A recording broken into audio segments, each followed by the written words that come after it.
श्रावण मास की सभी भक्तों को बहुत बहुत शुभकामनाएं। श्रावण सोमवार की पावन कथा इस प्रकार से है।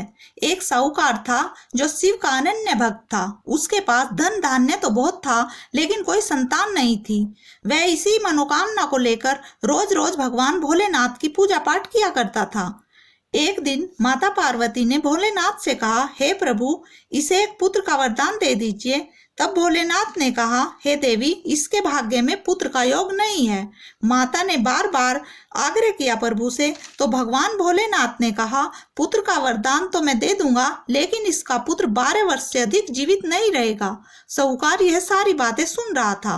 वह पहले की तरह ही पूजा अर्चना करता रहा और 9 महीने के बाद सेठानी को एक सुंदर पुत्र प्राप्त हुआ। घर में काफी खुशियां मनाई गई, मगर सेठ का मन अंदर ही अंदर से बहुत दुखी था, क्योंकि वह जानता था कि उसका पुत्र सिर्फ 12 वर्ष तक ही जीवित रह पाएगा। यह बात उसने अभी तक किसी को भी नहीं बताई थी। जब बालक 11 वर्ष का हो गया तो एक दिन साहूकार की सेठानी ने बालक के विवाह के लिए कहा। तो साहूकार ने कहा कि वह अभी बालक को पढ़ने के लिए काशी जी भेजेंगे। इसके बाद उसने बालक के मामा जी को बुलाया और कहा कि इसे काशी पढ़ने के लिए ले जाओ और रास्ते में पूजा पाठ व यज्ञ हवन आदि करते जाना। वह जा रहे थे तो एक राज्य में एक राजकुमारी का विवाह हो रहा था। जिससे उसका विवाह होना था वह एक आंख से काना था। तो उसके पिता ने जब अति सुंदर साहूकार के बेटे को देखा तो उसके मन में आया कि क्यों न इसे ही घोड़ी पर बिठाकर शादी के सारे कार्य संपन्न करा लिए जाएं। तो उन्होंने मामा से बात की और उसे धन देने के बदले राजी कर लिया। इसके बाद साहूकार का बेटा विवाह की वेदी पर बैठा और जब विवाह कार्य संपन्न हो गए तो जाने से पहले उसने राजकुमारी की चुनरी के पल्ले पर लिखा कि तेरा विवाह तो मेरे साथ हुआ है, लेकिन जिस राजकुमार के साथ तुझे भेजेंगे वह एक आंख से काना है। इसके बाद वह अपने मामा के साथ काशी के लिए चला गया। उधर जब राजकुमारी ने अपनी चुनरी पर यह सब कुछ लिखा पाया तो उसने राजकुमार के साथ जाने से मना कर दिया। तो राजा ने भी अपनी पुत्री को बारात के साथ विदा नहीं किया। बारात लौट गई। उधर मामा भांजे दोनों काशी जी पहुंच गए।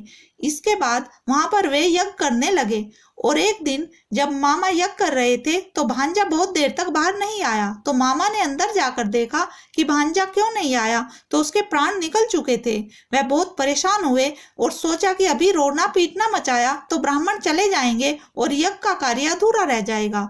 यज्ञ जब संपन्न हुआ तो मामा ने रोना पीटना शुरू किया। उस समय शिव पार्वती उधर से जा रहे थे। माता पार्वती ने शिव जी से पूछा, हे प्रभु, ये कौन रो रहा है? तभी उन्हें पता चला कि यह तो भोलेनाथ के आशीर्वाद से जन्मा साहूकार का पुत्र है।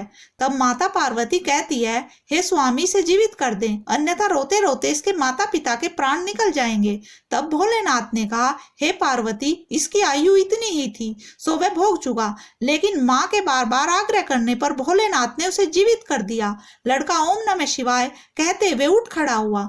लड़का ओम ने शिवाय करते करते उठा और फिर मामा भांजे दोनों प्रभु का धन्यवाद देने लगे। अपनी नगरी की ओर लौटे और रास्ते में वही नगर पड़ा जहां राजकुमारी ने उन्हें पहचान लिया और राजकुमारी ने उनके साथ जाने के लिए अपने पिता को कहा। तब साहूकार के बेटे के साथ बहुत सारे धन धान्य के साथ राजा ने अपनी बेटी को विदा कर दिया।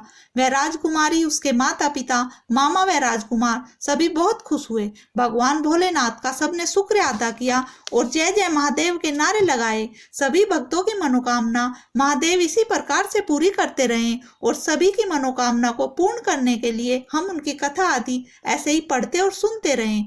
जय हो भोलेनाथ की, जय हो बाबा भोलेनाथ की।